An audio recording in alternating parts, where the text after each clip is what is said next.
Hey, good morning, Darren. Why don't we go ahead this morning? Medicine with the metals today.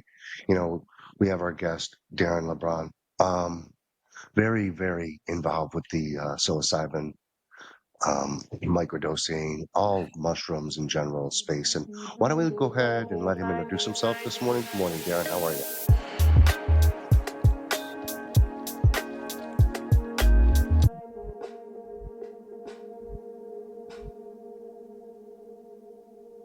All right, cool, man. So yeah, I'm Darren Le Baron. I wear many hats, I guess, based upon this invitation to share on your platform. I wear my psychedelic or entheogenic or mycological, my mycological hat. So basically, what does that mean? I teach and share about mushrooms, psychedelics, and um, spread the sports. Spread the sports, man. That's what I do. How long you been in this space for? How long you been Um, interested in this healing experiences? interested. Since birth, man, I've been a 5, 6, 7 year old, like trying to work this stuff out, trying to work myself out, trying to work out this experience that we're in, we call Earth and life and all the rest of it. So, as a 7 year old, I'm very conscious of trying to be Spider Man and activating my powers, understanding that we had powers, and I guess I felt they were dormant inside of me. With that said, I wanted to activate them, and I guess the key word being healing, I needed to heal slash activate myself. So I've been doing this for a while, man, and in the public space for over 30 years, been teaching and sharing and introducing people from different healing modalities and practices to the community that I come from in the UK. And in addition to that, I've been teaching and sharing about psychedelics and mushrooms for about 15 years now. I love it. Love it so much. So let's just really jump into the basics because that's what we're here for. A lot of people, really are looking for better ways or there's not a lot of trust in western medicine anymore. I think it's kind of really faded away, and a lot of people are looking really for holistical or natural ways to heal. So let's really talk about mushrooms, then we'll talk about ayahuasca, but let's really dive into mushrooms a little bit because psilocybin and mushrooms are really, I think, coming to the forefront of how important they are with so many things, and just not like psilocybin in general, but we have our turkey tails, our reishi, our lion's mane. But in the general concept of things, microdosing and psilocybin, you know, when somebody first enters the space, it becomes a little fearful. So, we want to get these people, our audience, to like recognize that there is a fear and there's a respect for these medicines, but in the long run, these are so beneficial. So let's really dive into the fear concept of why people are fearful of these medicines right off the bat. Well, that's pretty straightforward, man. That's just going to be lack of education and misinformation. That's why most people are going to be scared and fearful of, what they don't know. Once you know something and you're empowered Yeah, with knowledge and education, and you're no longer naive. And once you've moved out of that place and space, it's empowering. So, primarily I educate. That's why I come from an educational background. I have a background in teaching. I work in schools as an educator, and I understand how important education is. Full stop or period, as you guys say. And with that said, in the mushroom space, there's a lack of education and a lot of misinformation. So what I do is empower people through education, teaching people about what mushrooms actually are, and how important they are. And once you know what they are, how important they are in general, whether you're into mushrooms, you like mushrooms, you eat mushrooms or not, they play a big part in this organism that we call planet Earth and our experiences. Mushrooms are soil creators. They created the soil. If we know how important soil is and the role that soil plays in this experience, and to know that mushrooms created the soil, they sustain the soil, and they regenerate the soil, well, it's really important that we understand what mushrooms are, and it's not something to be scared of and fearful of.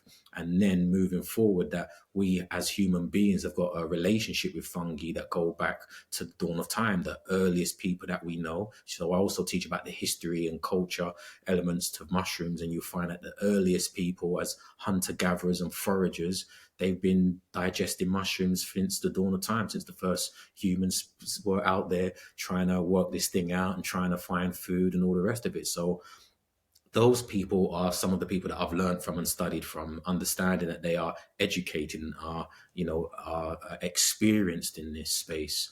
I'm in Europe, perfect example being we have like a fungi phobe here in the UK. There's not a lot of people who are privy to this stuff, and we've been misinformed as well. And the places and spaces where you go to get education about this stuff, it's like, it's kind of like put on the back shelf, on the back burner. So it's not at the forefront of the conversation. But when you go to other places in Europe, like I've got people that are from, you know, um, I've got friends from where we done session the other day, Czechoslovakia. I've got friends from Prague and other places in Europe where their traditions are more centered around fungi and foraging, and they have a relationship with fungi and have a culture that means that as children they're educated and taught about mushrooms, so they're not scared and fearful of mushrooms. So I'm just saying that to say that you go around the world and you find that there's places where they're fungi phobes, and there's fungi files, and depending on where you're placed in this place and space, I guess that will determine how well you've been educated about mushrooms or not. Definitely the Western world has not been educated on mushrooms. We've almost kind of been banned from them, even the functional mushrooms. It's so crazy what they've done. And, everything like, I've only been in this space a short time, maybe 6 years. You've been in this space 30 years. But just like the 6 years that I've been in this space, the magnificent benefits and what I've seen happen with people. I mean, why aren't we? Is that the reason we're not talking about it more? Is that the reason that we're not adapting these into our life more because they actually do work? That's part of it. Depending, it really depends who you're talking to. The reality of it is, in certain schools of thought, certain places, certain cultures, this has been a running thread through their tradition. Is what they do. This is what they've been doing, and they've been teaching and sharing this stuff. I guess if when we say the Western, even in the Western world, it's not just the whole of the Western world. It's like specific groups, specific communities that have created Mm, these taboos and narratives around mushrooms being negative and bad. Religion plays a part in that, politics plays a part in that, business plays a part in that. There's many players that yeah, are around that are preventing the access to this knowledge and information, and whether that's because they want to control the masses through indoctrinations, or in control the masses through their pharmaceutical medicines. They all have their different yeah, for agendas, sure. and because of those agendas, that's why we face these barriers in accessing this type of stuff. But as I said, if you're from other parts of the world and globe, because in the Western world, Europe is still part of the West, but there's European cultures and traditions that embrace mushrooms and talk about mushrooms. And if you go to their societies and spaces and places, they embrace this. If you go, I've just come back from a 3-month travels in Africa, and you realize that there's traditions and cultures that deal with mushrooms, and the ones that don't, who have been separated from it, for the most part, they then have the interception of like missionaries and European forces that have changed and distorted their narratives, their traditions and cultures, and they've been separated from their relationship with mushrooms. And again, you find that happens all around the world. So there's just been different figures, different players that have come in and moved the pieces around. And yes, there is that element of like, well, these things work. They've been working since the dawn of time for different cultures and traditions who have been using it. And if you've invested in a particular product and mushrooms challenge your product, you may not want mushrooms getting out there and people getting access to this stuff. So, if you're dealing with business. I think you nailed it right there. I think these have the ability to work too well sometimes, and I don't think they really want us fixed. So let's talk about um, what the psilocybin does, like what it actually does to the human brain as we consume psilocybin. Can we jump into that a little bit? Sure. Well, without getting too techy and scientific with it, if we're just talking about, dosing yourself with psilocybin mushrooms, there are protocols, so you don't just want to jump in and experience this thing without knowing what it's all about. So psilocybin, along with other complementary chemicals that you find in magic mushrooms like psilocin and so forth, are what we could say is orally active DMT. These are chemicals that you find throughout nature in different forms. They come from a family of alkaloids. And when you ingest them at very low dosages within mushrooms, at a basic level, you will get euphoric insights, euphorical feelings. You catch a vibe. I got a nice feeling or a vibe. And Hmm. what they can do is heighten one's senses. So on very low dosages, they heighten your senses, your visual, your oral. You see better, you hear better, and even going back to the indigenous people, how they use them, they're utilized like for hunting. It's like a technology they use that helps them with their hunting. So if you're a hunter gatherer and you're hunting at night time, and like you need to hear further and see further or see sharper. You're looking for birds in the tree at very low dosages. As I say to folks, it turns on your Terminator vision. Your night vision, your senses to be able to Yeah, see and hear things exactly. clearly. And that also ties in with, I guess, why some people utilize mushrooms or psilocybin from a microdose perspective when you're taking subperceptual levels of the mushrooms or the active ingredient, so that you're not having hallucinogenic experiences. You're not having these highly, stimulated experiences. So, and what that does, it works in the background. It kind of might works in the background of your brain, kind of thing. And what science is suggesting is that it helps build with new neurological pathways and stuff. It can help you with memory and anxiety and depression and so forth. Like, it just helps to manage and mitigate that type of stuff. And I mean, that's what the benefits that you can get from psilocybin at low dosages. And then you've got different stages, and what some people would say, like recreational doses and therapeutic doses and heroic doses as you move up the scale of ingesting psilocybin mushrooms. So from it just heightening your senses, it can also, stimulate, you know, um, what some would say is, hallucinogenic or psychedelic experiences.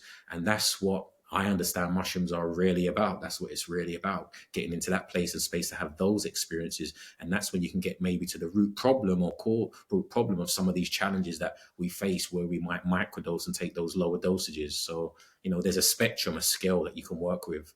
I think they both have their beautiful benefits for sure. I think diving deeper into the mushroom is so much more beneficial though. And then you really can keep those neurons firing and wiring with the microdosing. But, you know, it's to get those people's feet a little wet when they're coming into this space, I think microdosing. And it's the benefits of microdosing, the daily benefits are just absolutely amazing. Love to Mm, jump into another topic. Of my favorite medicine is ayahuasca. You know, ayahuasca really, if I had to tell people, or just to navigate them down this road, and I said, you had to take a psychedelic and really wanted to change your life, it would be ayahuasca. Because for me, I can only speak for myself. Psilocybin has a way to work on the mind, but medicines like ayahuasca, aboga, achuma, 5-MeO, bufo, all work on kind of your traumas. For me, they've worked on my traumas, and then I can really adapt to the psilocybin afterwards. But for me, ayahuasca was really my first dive into an adventure of the psychedelic space. And I call it an adventure because I feel when we're in that space, it's kind of just a fantasy land that opens up portals. And when we open these portals up, we're open to new things because, once we get 30, 40, 50, we're pretty ingrained in our thinking, and our traumas are there and they're kind of stuck. And my true belief is these medicines really shake those traumas up, and they show you what they are. And it's for you to work with them. How do you feel about that? mm. Yeah, man. One of my popular phrases is getting where you fit in, and that's like, and do what works for you. Like, there are a plethora of human beings, and there's a plethora of different plant and fungal technologies. And just like the cordyceps mushrooms aligns with different insects, like there's one mushroom and there's one insect and they have this relationship. Like, there's different humans and there's different plants and fungi that enables you to build your relationship. I've never partaken in ayahuasca personally. I am familiar with ayahuasca. I've definitely experienced DMT, which we know is the active chemical in the brew itself. So I have that type of relationship. I come from a premise of understanding and sharing that the quintessential psychedelic and experience comes out of the mushroom. And why is that? That's because, as I mentioned, mushrooms are the soil creators and they sustain everything that happens in the soil, and plants come out of the soil. you know. So this relationship that we form with the plants, the data, information, even the nutrients are provided to them by the mushrooms. Any and everything you seek in a plant, you can find in the mycelium network, because that's the hub, that's the motherboard, that's the network that provides everything else, including us, what we need. So I say that to say, I think I shared at the very beginning that mushrooms, psilocybin mushrooms, are just orally active DMT. Once you take off the extra oxygen molecule from the psilocybin, it becomes DMT. And what my teacher, my elders taught me was that at high dose experiences, which most people don't experience with psilocybin because they're microdosing and or doing recreational doses, they don't move into the beyond. They've never had those experiences where psilocybin starts to offer what it really has to offer. So I have to definitely give a shout What out is to the my, beyond? What would you say a dose level for the beyond is? Because okay, psilocybin's all different. You know, I mean, you can have a penis envy that's 0.60. I mean, there's so many psilocybin's you contents. got So it, you got it. what is a dose that will take you to that DMT realm? So regardless of what mushrooms we're talking about, if we just stick with the organic, non-hybrids, non-interfered with human beings, just what mushrooms originally were and are, you have what some would coin as the heroic dose, which is coined by Terence McKenna. And he suggested that 5 grams is the heroic dose. And 5 grams is, in my humble opinion, what Terence was saying is what really gets the wheels turning. It starts to get the wheels turning when it comes Yeah. to the mushroom experience. But my teacher, Kalindi Iyi, that's Kilindi who was an advocate for mushrooms and teaching about the high dose experience for over 40 plus years, taught us in our school of thought that it's when you get into the 20-gram plus region of dried psilocybin mushrooms, that's when you really understand what mushrooms are about. Then you realize what their agenda is beyond Earth, because as some of us are aware that the spores originated from not this planet, they're extraterrestrial, they're alien, and they arrived here and created this environment so that plants and all the rest of it could adapt, where their agenda is beyond our physical experiences of Earth. Although the plants can also share those experiences with us, once you move into the mushroom space, what you get to understand is that you have this direct experience and relationship that has been experienced since the dawn of time. There was no alchemy required, there's no mixtures, there's no pots, there's no fire. None of that needs to be invented or found for us to have these experiences. So the first people to have ever ingested mushrooms, which we would say are pre-humans, going back to the, if we're dealing with the stone ape hypothesis, but, all of that information is still stored in the mushroom. It's like it's stored on the hard drive and we've still got access to that, as well as how far it goes back while it was percolating through our solar system and beyond. So what Kalindi used to teach is once you get into the 20 dried gram region, that's when you start to move into those 8-hour DMT experiences. You know that if you've ever done, hit that pipe or hit the bong with the DMT and you get that 20-minute experience or Yeah. whatever it may be, you're in that space for like 8 to 9, 10 hours. Is it still navigatable? Because, psilocybin's kind of tough, like to navigate. It's sporadic for myself. I'm only going to speak for myself. So Mm. it's really like unlike a DMT experience or an ayahuasca experience where you could almost navigate. Psilocybin kind of gets a little dysfunctional. Does that happen in those huge doses like that? So my personal experiences, again, I've not tried ayahuasca, but DMT, I would say my experiences and people that I've been around say like the opposite. It's like DMT when it's smoked is very fast moving, it's very fast paced, and it's like you get blasted out there and like things are happening, vroom, vroom, Yeah. vroom, vroom, vroom. It's really hard to grasp your hand on it. And our metaphor used to be like, or it still is, like taking a hit of DMT is like going to the fun fair and going on a roller coaster ride. Whereas with mushrooms, high dose Yeah. experience, you're going into the library, man. It just Yeah. slows things down if you learn how to navigate. Hmm. And that's what it is. It's like any art form, like if you're thrown into anything, if I just give you a car, and a set of keys and you've never driven a car before, it's going to be a bumpy road. It's going to be a lot of stopping and starting. But once you learn how to navigate and drive your craft, then things become a lot smoother. And I guess in, what we don't do is start at those high doses. We're not like, yo, you just start at 20 grams and you just dive in. There's like a protocol and a process that we go through, like in putting enough fuel in the tank to get you into those places and spaces. And then two, being able to manage and navigate while you're there. It's an art. You know, it even feared me to think about 20 grams.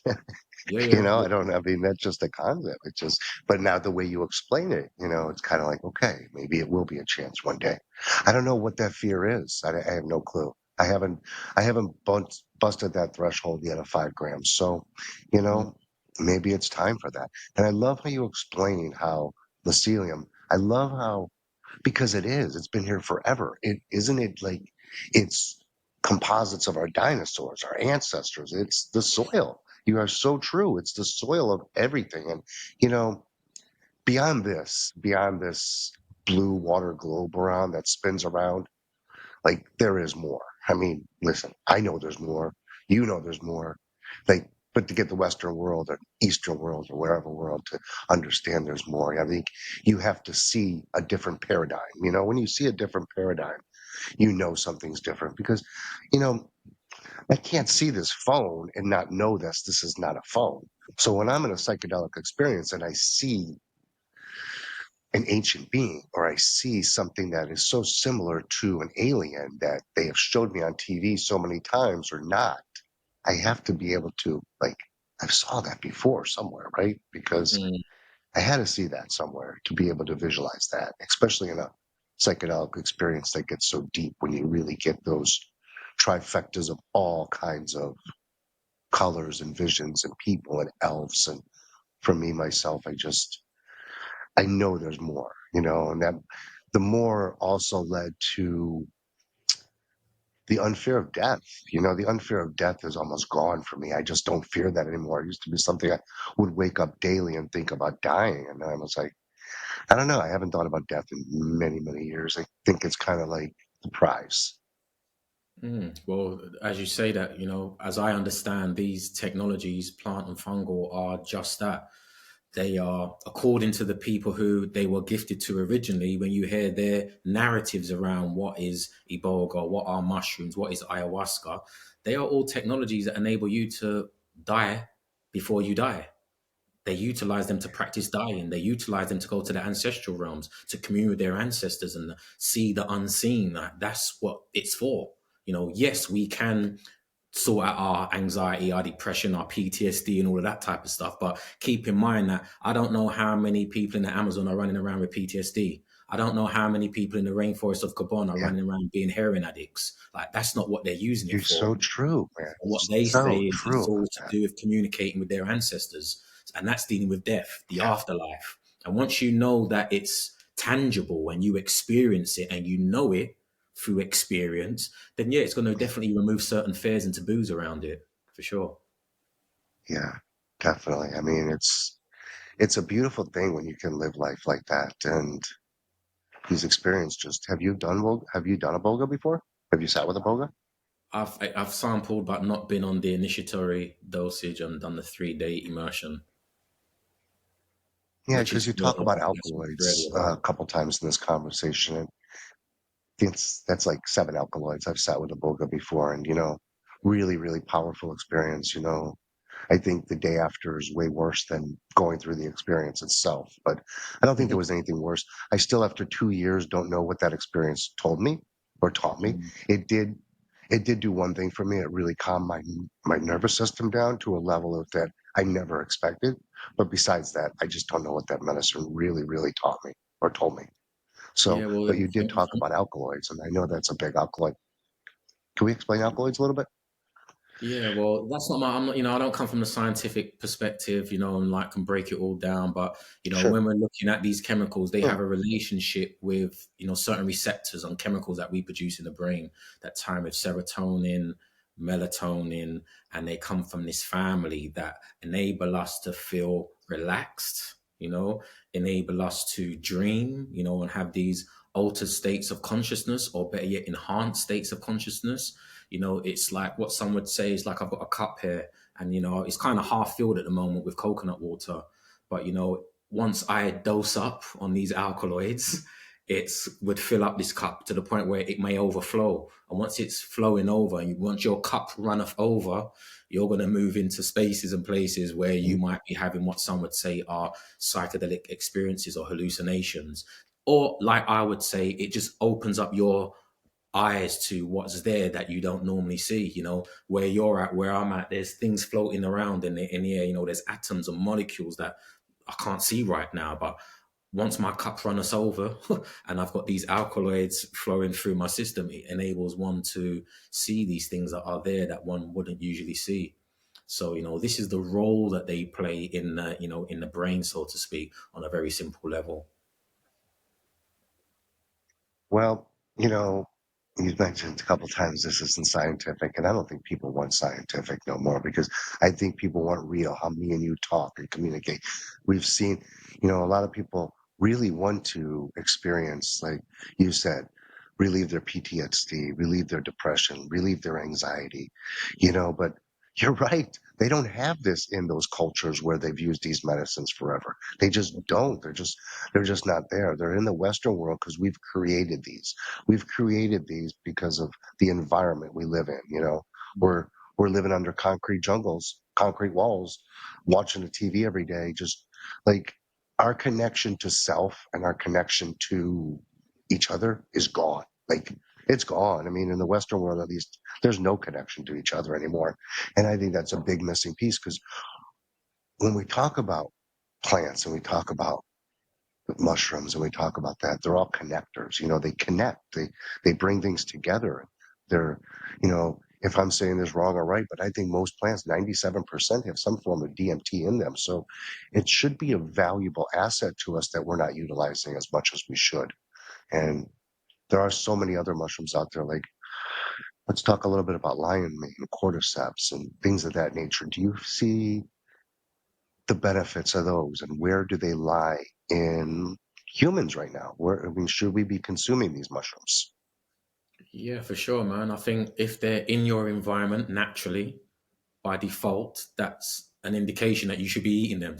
Like wherever you are in the world, Yeah. if you've got bananas that grow in your environment, you're meant to be eating bananas. If you've got mangoes growing, you're meant to eat mangoes. Like the foods that grow in your area are growing for you to have this relationship. And that's what it's all about. And whether it's psychedelic plants or food, it's all about building relationships. So that's why you don't do things once and just say, hey, that's what it is. Like, oh, let me build a relationship with you. And once you start building a relationship with mushrooms and fungi, no matter what one mushroom you start with, all the other ones are going to start appearing. So if you was like, oh, I want to sort out my PTSD and I've heard I can start microdosing with psilocybin mushrooms, somewhere down the line, cordyceps are going to pop up. Lion's mane's going to pop up. They're going to start popping up. And if they're in your It's, environment, it's an indication that you should learn about them and build a relationship with them. So, lion's mane has become very popular, and it's one of the mushrooms that I grow and work with students because I do a lot of work in school. So in school. So when I speak with my students, school is all about remembering. It's not about learning anything. If you've got a good memory in school, like you do all right, you don't have to know anything. You just got to remember things, just repeat what you've been told. And if you can do that so and have a good memory, you can do well in school and their education. So as far as lion's mane and the role that it plays, just like psilocybin, they go hand in hand where they've been shared and the research suggests that they help grow the brain. Just to simplify it, they help grow your brain. They help to rebuild your brain. They help to sustain your brain. They build new neurological pathways. Lion's mane has also been suggested that it can help with, Alzheimer's and dementia. So if anybody, including myself, rolls around and like, shit, where did I put my keys? Where did I put my wallet? Like I swear I put it in a safe space, but I can't remember. Like that, you might need some lion's mane in your life, and then what you'll find out is although they play these clinical roles, that we should approach it from a holistic view. So there's nutritional value that it offers, and there's mental health benefits that it brings to the table, and there's benefits with the ecosystem that it benefits. It's like there's a plethora of benefits that it brings to the table. But as humans, we're just like, oh, I see this being the benefit. And most of the benefits that we get from these mushrooms are all to do with challenges that we have in the West.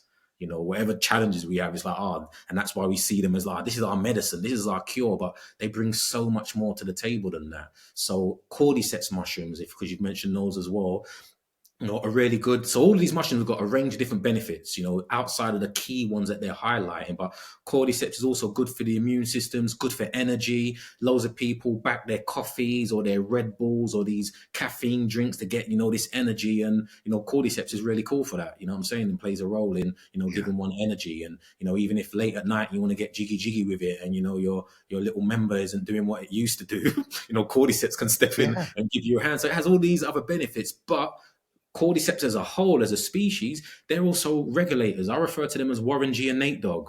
They're the regulators of the mushroom space because they help regulate species on planet Earth, in particular insects that are doing too much. When there's a particular insect in the forest or the jungle that's overrunning and taking over, cordyceps come in to regulate those and they basically take them out. They're like the hitmen. They're the regulators. So Explain outside that. What do you mean by they come in? What do they do? They actually tell me what they do.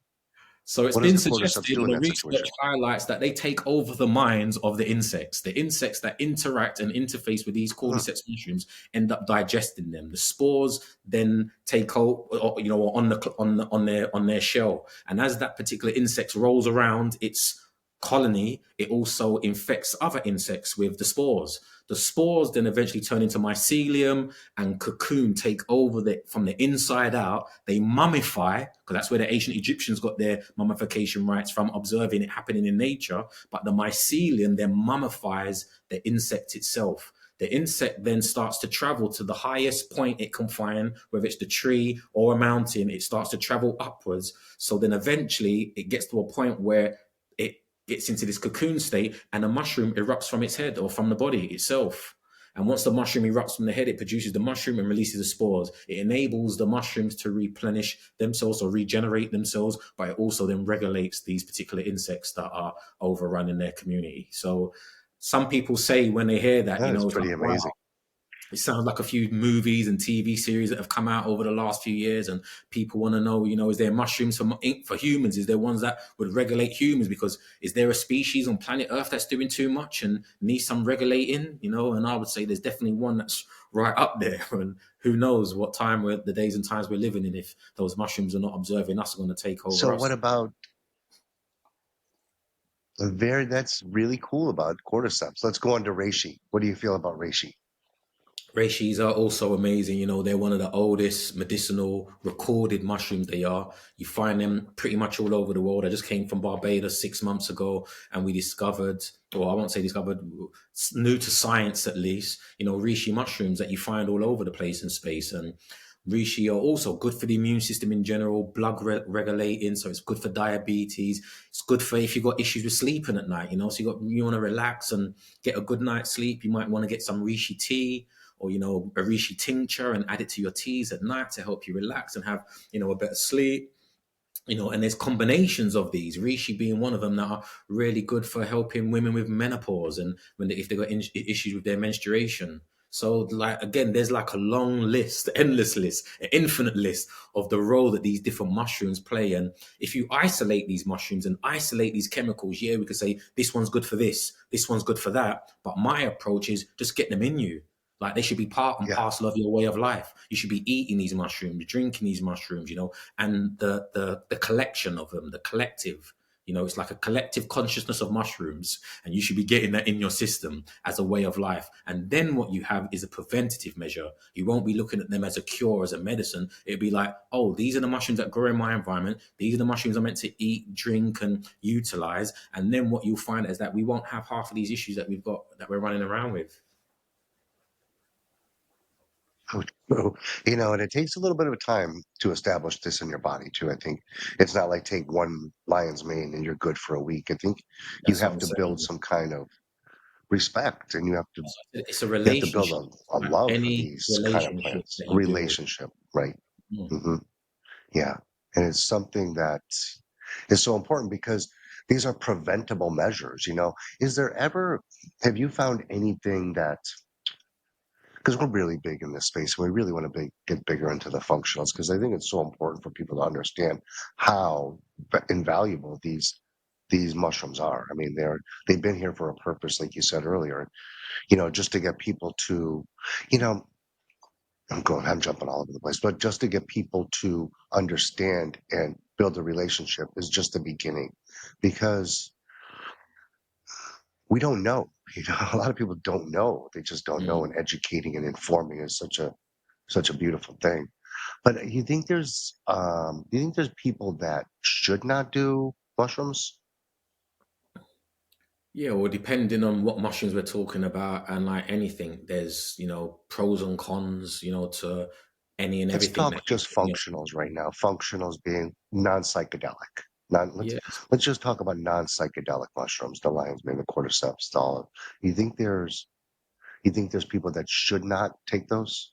Yeah, so perfect example being, like if you have certain digestive problems, if we just to start on like you might have digestive challenges in life, and there's, mushrooms are coated in chitin, that's the skeleton, the framework. That's the same thing that makes up the insect's, shell.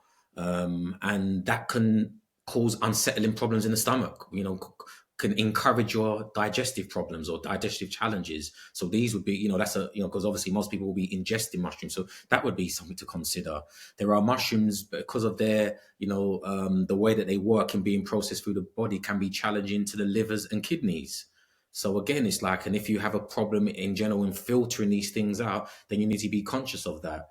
That's why some people say, "Oh, I can't eat mushroom because it messes with my stomach, or it gives me, I get certain feelings." And it's like, okay, then maybe if you can eat them, if you're not allergic to mushrooms, maybe you should head towards shiitake mushrooms because they're, the body is it finds it easier to break those particular mushrooms down. So that's why like knowledge is power. It's really important, and the most important knowledge you need to have is knowledge of self. You need to know yourself and be honest about it, like what's going on with me and my body. And then once you know what's going on with you and your Right. body, then you can be like, that's why I can't do this. That's why I can't drink this or eat that. And then you find out once you're building a relationship with the mushrooms, which ones are most suitable for these challenges that I might have. So yeah, it's like anything, like we should, but I know we don't do it. When we go to the stores and we buy the medicine, we don't really look at the look at the ingredients and look at the small print. We're just told, like, eat this and take this, and this is going to work for you. And like we just believe, but we should be checking the labels and we should be checking out Yeah. it, and we should have that same approach with anything that's being offered to us. That's what I personally feel. And if you know yourself and what challenges you might have, then you can find out if it's conflicting in any shape, form, or another. So it is definitely important to know what you're putting in your body. Isn't a fungi also a cleanse though? So when it's going through, like we're not scientists, nothing. We're just talking from experiences.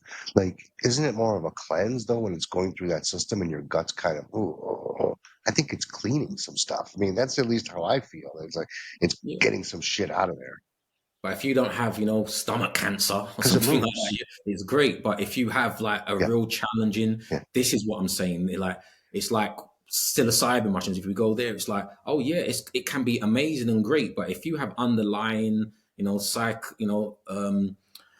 psychotropic medicines that you take and stuff like that, like yeah, they can interrupt that stuff and be disruptive. And that's why you need to know yourself, be honest about who you are and where you're at.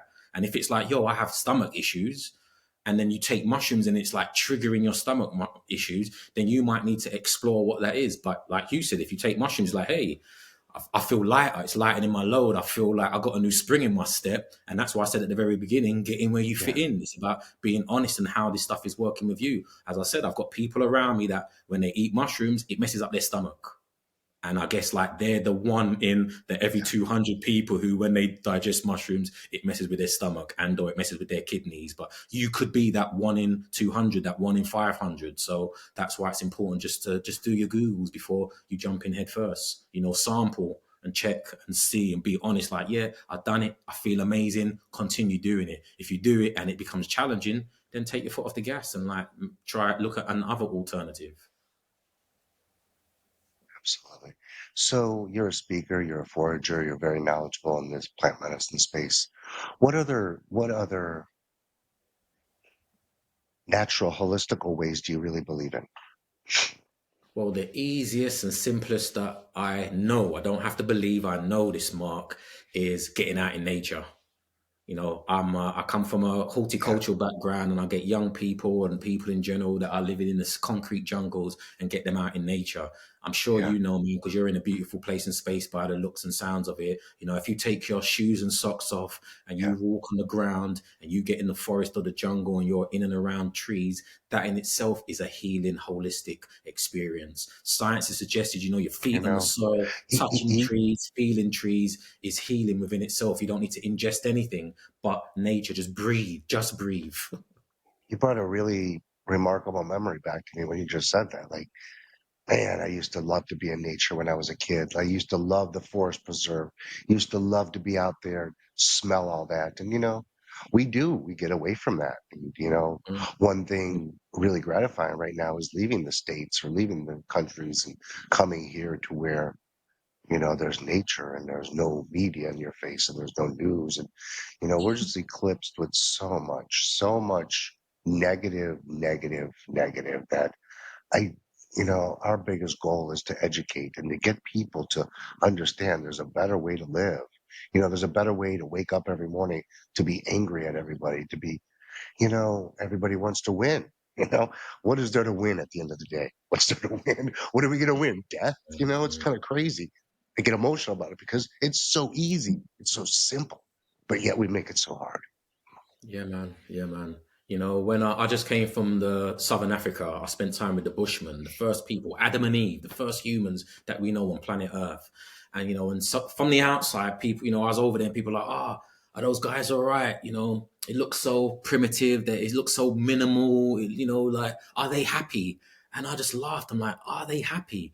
Like, these are some of the happiest people that I have met in life because they've simplified this experience by reducing all of these external stimulants that we have. And like you mentioned, whether it's TV that's filling you up with fear, whether it's food that is basically high in sugar, high in toxins that is deadly. It's like you've got all Yeah, of that they're just not part of their experience. But more importantly, man, they're free, Mark. They wake up every day, they go out, yeah, hunt they're and free. gather their food for the day, and they chill. They do what most people do when they Yeah, say, "Oh, when I retire, I want to be able to just sit back on the beach in nature." Like, that's what I'm working yeah, hard for. Like, you know, they just work but hard in the morning for a couple of hours and live a lifestyle like that. And I'm sitting back saying, "Oh, these guys have got it figured out, man. They're the ones who are like, these are definitely yeah, the wise ones." And we're running around like a dog chasing its tail, trying to chase the dollar, chase the pounds. And, it's we are. definitely been a detriment to us because that's what's caused all these issues that we have. It's been very clear that the Yeah, issues with mental health, and you name it, all the different fractions of it, is caused by modern society. Modern society causes anxiety, depression, PTSD. Modern, not ancient, it's modern. The ancient people know what they're doing, who it's so continue their true. practices. It's modern society, mobile phones, Wi-Fi, and personal hotspots, and Bluetooth, and all these things that we thought would advance our civilization have actually been more of a detriment that we've seen. And that's like evident. They've been a huge detriment to society. I mean, but how do you escape and where do you stop? I mean, where do you stop? Where are they going to stop it? They're just going to keep, I don't know. I guess it's for just human nature and people like us and to inform and to educate. And, there is a better way of life. But I think at the end of the day, it becomes about, like you said, the pound and the money. It becomes, where am I going to get that to live that? But Mm. that was a hard barrier for me to break too, but I broke it, I think. I was going to I say, it don't know sounds if like I you've have. done it. And for me, that, like, you then lead as an example, each one to each one. Folks will be like, Mark's left and he's in Costa Rica now. I'm saying he's off grid. Like, we can just about communicate with him because he ain't got good Wi-Fi connection and stuff like that. And it might sound like it's challenging at the moment, but what it's actually going to do, Mark, is liberate you, man. When I was off grid and just no phone, it just allowed me to just not think about things that, I'm usually concerned about. I didn't have to think that my car is parked outside and that I'm going to get a ticket. Because in London, you can't park nowhere. You get tickets on your car all the time. Like, and every minute you go into a shop and you're looking at, you've got this added thing going on. I've got enough shit I've got to deal with in anyway, but I just can't go out and drive my car because I'm going to get a ticket. And once you start realizing, like, I didn't have to think about any of those things. None of those things were at the forefront of my consciousness anymore. Like, you get to then start taking that inward journey and be like, how do I feel? And what you find out is truly liberating, man. It becomes liberating and then you're going to be that example. Like, Mark's like liberated himself, and he's actually going to liberate others just through being an example at minimum. So are you, Darren. You're a great example because, you speak with just knowledge, like you said so many times, I'm not a scientist, neither am I. And I think that's, I really believe that's what people want. I really believe they want the real deal. They want to see, like, that dude was really fucked up a few years ago. Look at him now. There Look you at go. that dude now. What did he do? Like, they see that evolution and they're like, okay, maybe I'm going to do that. Maybe I can do that. It takes them some time, you know. This whole Mm-hmm. process has taken me time, but I don't think I could ever, like, I never look back and say, oh, I wish that didn't happen, or I wish this didn't happen. Because if none of that happened, I wouldn't be here Yeah, doing these man. today, sitting Yeah, with yeah. you. You get it, man. And So I'm that's just the grateful for, yeah, I'm just really grateful for, like, the path I went on to find these plants because 2019, I was terrified of psychedelics. You're going to send me to psychedelics and I'm going to change something? That first experience with ayahuasca was like, get me the fuck out of here. You guys are crazy. mm, 3 weeks later, something happened that I went back to that same place.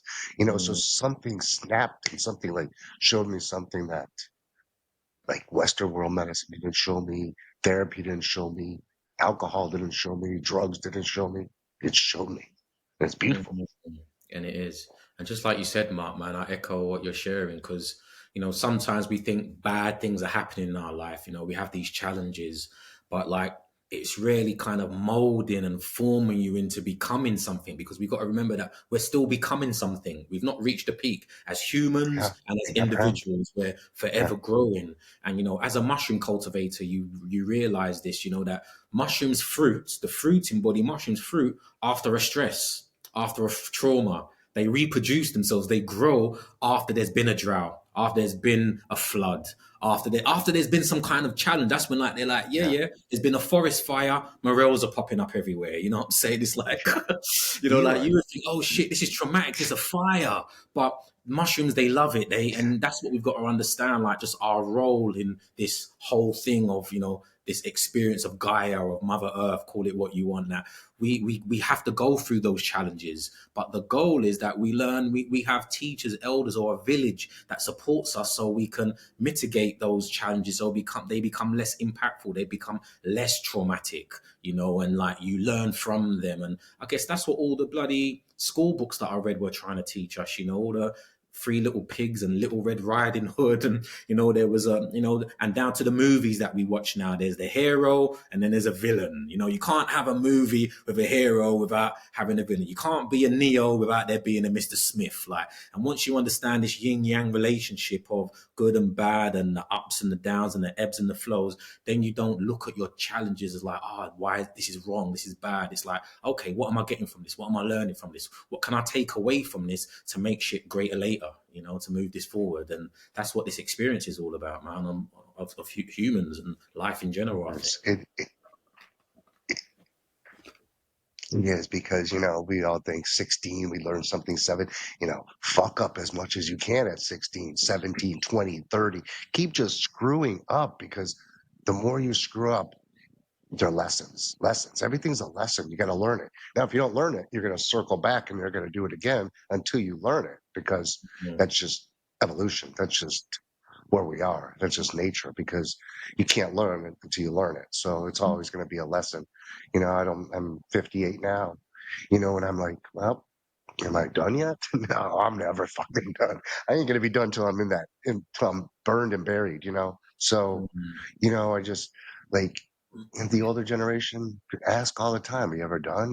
You talked about retiring. Is that done? Like, what are you done? Like, you're just beginning, it's so mm, sad to see how like we evolve to this society as we work 30, 40 years and then we say, oh, we're going to have 6 years of retirement. Now you're retired.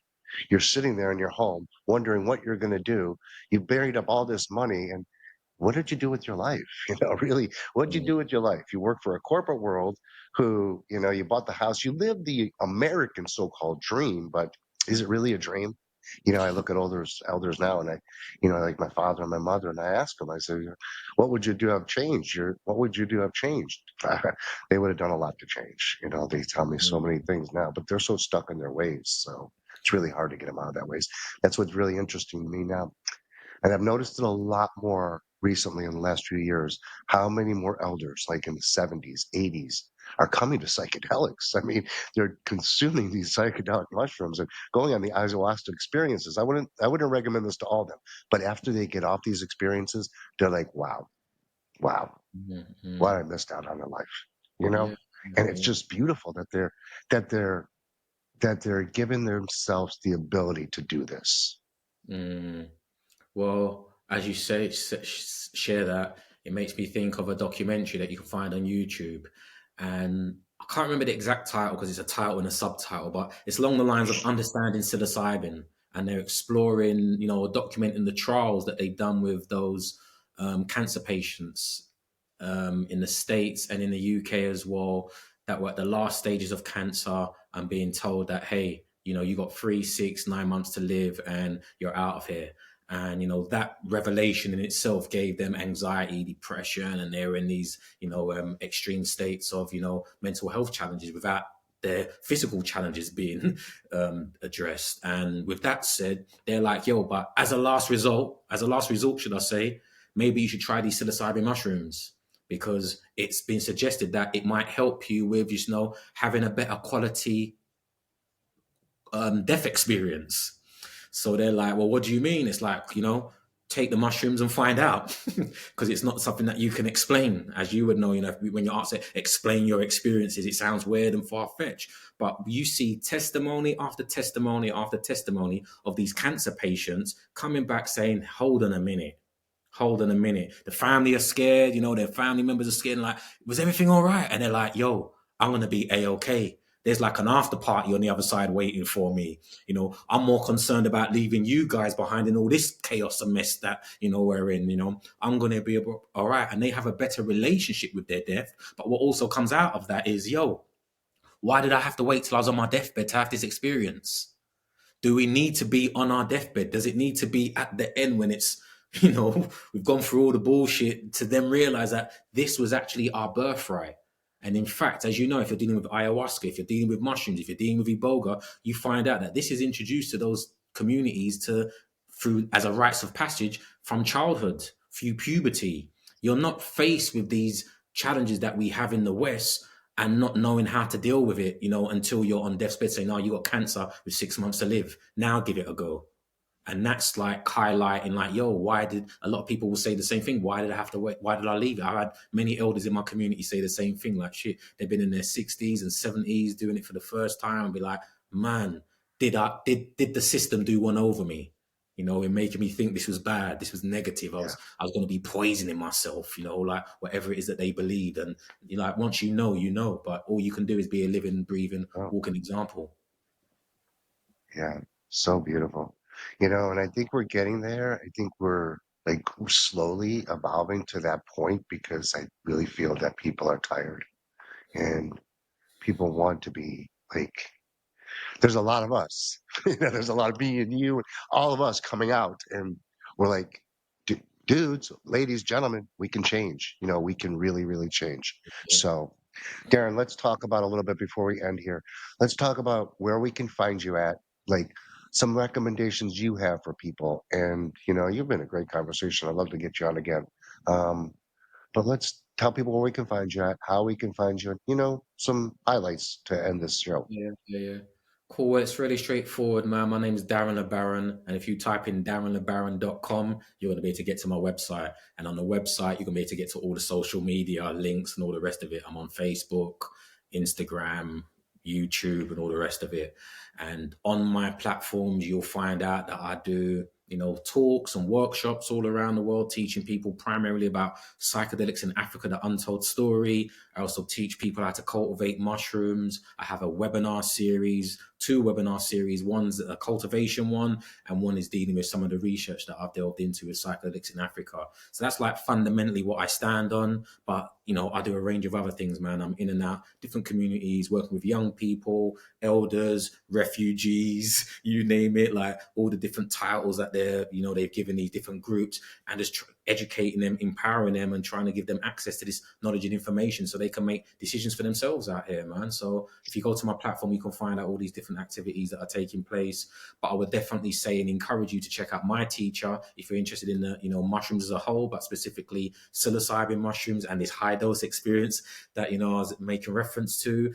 His name is Kalindi E. Kilindi is his first name, and his last name is Iyyi. Give him a Google as well. And between myself and him, you'll find out our tribe. You'll see there's a handful of us, even more than a handful of us, that are talking this talk and walking this walk. I've heard of him. He's a pretty amazing guy. Can I ask you one more question? The Go skull for it. walking stick back there, is that a walking stick It's not a behind you? walking. Can you see it? Because in my screen, it's not visible. Okay. Uh, Yeah, the skull walking stick. Just give me a little background on that because it's cool. And then I see a skull on your shirt. Are you in those skulls? Yeah, man, because like I drink from a skull, not a human skull, but a skull cup. And yeah, skulls in indigenous cultures for the most part, represent and symbolize a range of different things, but primarily the ancestors. So I'm very much, an advocate for people connecting with, understanding, learning about their ancestors. And the skull symbolizes the ancestors. And this is actually my logo. So you see that the mushrooms are connected to the skull, and mushrooms being a technology, a communication device that enables you to communicate with your ancestors. That's what I'm all about. So that's what if people are checking me out for the first time, you're going to hear me talking a lot about that type of stuff, about ancestors, the afterlife, mushrooms, and all these different plant technologies that tie in with communicating with your ancestors, because that is the fundamentals of what these traditions that I've been researching are all talking about. Whether it's ayahuasca, they refer to it as vine of the dead, vine of the soul. It's all about this kind of unseen realm, this unseen place where your ancestors go to, where you can commune with them. And if you've got any problems or challenges in life, that's where you go to.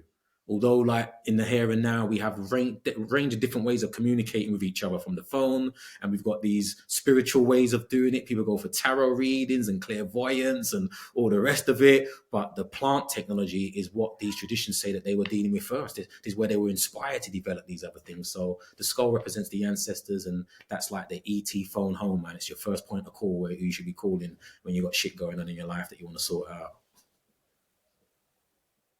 Well, you're a really cool dude, man. I really like you, man. I'm feeling a lot of bosse right now. So, one more time, tell people what you're about, where they can find you, and we'll end it. Cool, man. Darren Le Baron, darrenlebaron.com. You can come and find me and learn about psychedelics in Africa and the diaspora, learn how to cultivate mushrooms. I'm here pretty much just teaching and sharing or reminding people that they are mushrooms having a human experience. One more time, they Mm, are mushrooms having a human experience. And for those at the I back, love that. you need to hear it one more time. You are a mushroom having a human experience. That's me, Darren Le Baron, signing off, man. Thank you for the opportunity to share on your platform. Love it. Ciao, brother. Great conversation. I'm going to be in touch with you after the show.